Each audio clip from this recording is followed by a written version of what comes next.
Hello friends, healthy cooking recipes চ্যানেলে আপনাদের সবাইকে স্বাগত। ভীষণ গরম পড়েছে। এই গরমে আমাদের ভালো থাকতে হলে টক দই খেতেই হবে। টক দই শরীরকে শুধু ঠান্ডাই করে না, আমাদের ডাইজেস্টিভ সিস্টেমকেও খুব ভালো রাখে। তো আজকে আমি ঘরোয়া উপায়ে কি করে টক দই বানাবো সেটা দেখাচ্ছি। টক দই বানানোর জন্য আমি ফুল ক্রিম নেওয়া দরকার, যদিও আমি ফুল ক্রিম নিইনি, আমি টোন্ড মিল্ক নিয়েছি। টোন্ড মিল্ক লাগবে এবং দু ধরনের কন্টেনার নিয়েছি।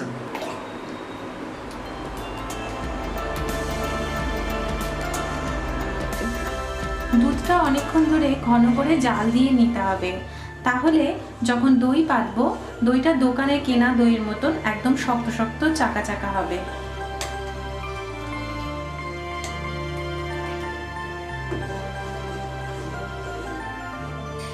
দুধটা বারবার নাড়িয়ে দিতে হবে যাতে নিচে থেকে লেগে না যায়, আর ঘন করেও একটু জাল দিয়ে নিতে হবে। তাহলে কি হবে, যখন দইটা পাতবো শক্ত শক্ত ঘন এবং চাকা চাকা হবে, কোনো জল থাকবে না। দই বানানোর জন্য সব উপকরণগুলো এখানে নিয়ে নিয়েছি। এই দুধটা আমি বেশ অনেকক্ষণ ধরে জাল দিয়ে ঘন করে ঠান্ডা করে নিয়েছি। একদম ঠান্ডা হয়নি, ঈষৎ উষ্ণ আছে। নিয়েছি টক দইয়ের ছাদ, আর দু ধরনের কন্টেনার নিয়েছি, আর ওখানে ঢাকা রেখেছি, সেটা পরে বলছি কিভাবে ঢাকবো। তো দু ধরনের কন্টেনারের মধ্যেই আমি দই পাতবো। প্রথমে এই কাচের বাসনটা নিচ্ছি। কাচের এই বাসনটাতে দই পাতবো, তার জন্য প্রথমে কি করব, 1 স্পুনের মতন এই দইয়ের ছাদ নিয়ে নিচ্ছি, নিয়ে এই পুরো বাসনটার গায়ে লাগিয়ে দেব।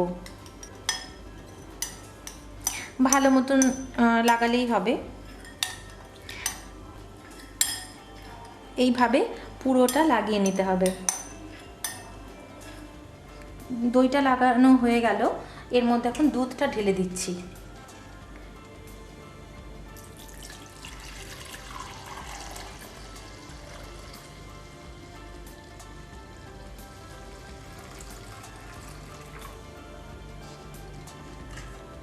দুধটা দেওয়ার পরে আর নড়ানোর দরকার নেই, দইটা পাততে দিতে হবে। এখন এই ঢাকনাটা দিয়ে আমি চাপা দিয়ে দিচ্ছি, আর ঢাকনার নিচে একটা এরকম সুতির কাপড় দিয়ে দিব। ফলে কি হবে, যখন এই যে দইয়ের একটা ঈষদুষ্ণ গরম আছে, তো একটা ভাপ বেরোবে, সেই ভাপটা কাপড়টা টেনে নেবে, আর ওই জলের ফোঁটাগুলো দইয়ের মধ্যে পড়বে না, দইটা জল জলে হবে না, বেশ চাকা চাকা হবে। তো এটা এরকম ঢাকনা চাপা দিয়ে 5-6 ঘন্টা রেখে দেবো, তারপর ঠান্ডা করার জন্য ফ্রিজে রাখবো। তো আমার এই কাচের বাটিতে দই পাতা হয়ে গেল। এখন আমি আরেকটা বাসন রয়েছে, সেটাতে আমি দই পাতবো। এখন আমি এই মাটির পাত্রতে দই পাতবো। আমি কাচের পাত্রে পেতে দেখালাম, সেখানে একরকমভাবে পেতেছি, এটাতে অন্যরকমভাবে পাতবো। এর জন্য একটা বাটিতে এরকম দইয়ের ছাদ নিয়ে নিয়েছি, ওই 1.5 স্পুনের মতন। এর মধ্যে দুধ দিয়ে এটাকে গুলে এখানে ঢালবো।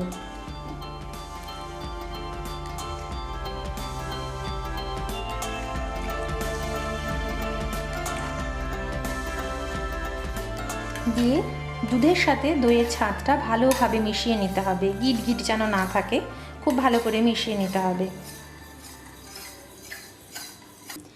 ও আরেকটা কথা বলতে ভুলে গিয়েছি, এই মাটির পাত্রটা কিনে আনার পরে খুব ভালো করে ধুয়ে নিতে হবে, যাতে ধুলোবালি কিছু লেগে না থাকে। এবার আমি এর মধ্যে দই পাচ্ছি। প্রথমে দুধটা দিয়ে দিব।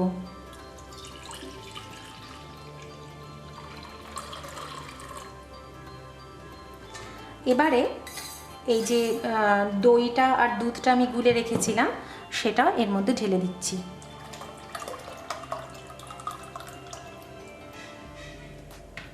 দিয়ে একটু নাড়িয়ে দেব।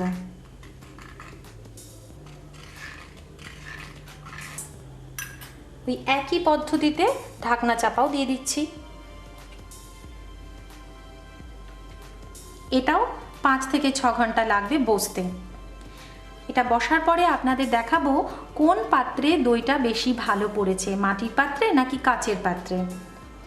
মাটির পাত্রে কি হয়, জলটা মাটিটা শোক করে নেয়, ফলে আর মাটির একটা সুন্দর একটা ফ্লেভার পাওয়া যায়, একটা ভালো গন্ধ আসে। আমার দইয়ে সেই গন্ধটা খুব পছন্দ। তো সেই জন্য আমি ওই পুরনো সাবেকি পদ্ধতিতে একটা মাটির পাত্রে দই পেতেছি আর একটা কাচের পাত্রে পেতেছি। আপনারা আপনাদের সুবিধে মতো যে কোনো একটা বাসনে পাততে পারেন। 6 ঘন্টা হয়ে গিয়েছে, এখন দেখি ঢাকনা খুলে দইটা কেমন পড়েছে।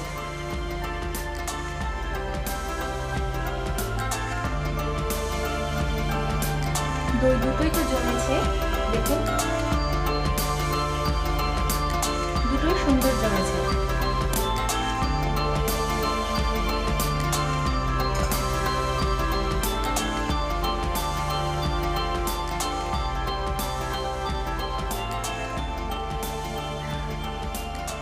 দইটা এখন আমি কাটছি, কেটে দেখি কতটা শক্ত শক্ত চাকা চাকা হয়েছে। এই যে দেখুন কি সুন্দর চাকা চাকা হয়েছে।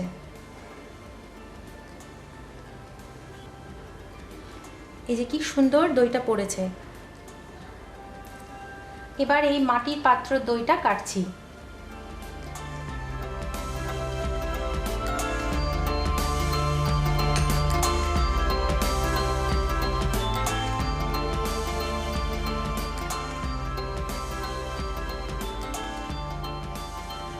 দুটো দই আমার কাটা হয়ে গিয়েছে। এটা কেটেছি এই কাচের পাত্র থেকে। দেখুন এই দইটাও কিন্তু একই রকম বেশ চাকা চাকা শক্ত শক্ত হয়েছে, মুখে দিলেই কিন্তু একদম মাখনের মতন মেল্ট হয়ে যাবে। আর এই দইটা কেটেছি এই মাটির পাত্র থেকে। দুটোর টেক্সচার কিন্তু একই রকম, কিন্তু খেলে পার্থক্যটা বোঝা যাবে। এটা যেহেতু মাটির পাত্র থেকে, এর মধ্যে একটা মাটি মাটি গন্ধ আসবে, এটুকুই পার্থক্য।